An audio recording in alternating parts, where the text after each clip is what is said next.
তাহলে তুমি দোষ করলেও সেটা দোষ নয়, সেটা অপরাধ নয়, সেটা ভুল নয়।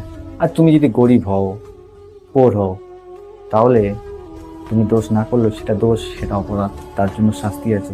মনে রেখো, যারা কোটি কোটি টাকা লোন নেয় তাদেরকে সরকার হাত ধরে বিদেশে পাঠিয়ে দেয়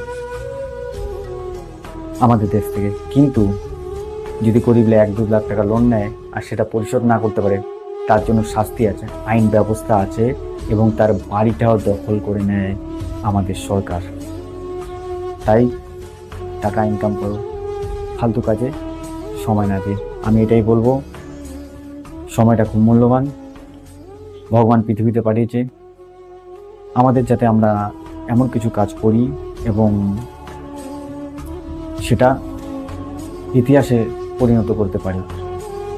খারাপ কাজ করার জন্য নয়। পৃথিবীতে তো লোক এসেই ফালতু কাজ করা শুরু করে দেয়।